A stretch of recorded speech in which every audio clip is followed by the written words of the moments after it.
Here we've got Xiaomi POCO X3, and let me show you how to check total screen time on the following device.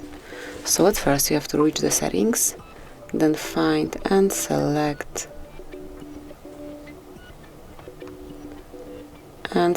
digital well-being and parental controls, and here you have to click on show your data under your digital well-being tools.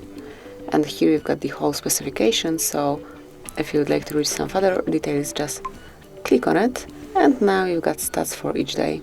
So here you've got the total time, and a bit lower you've got time for particular apps. So for example, TFT was in use for 9 minutes today. Yeah, today it is.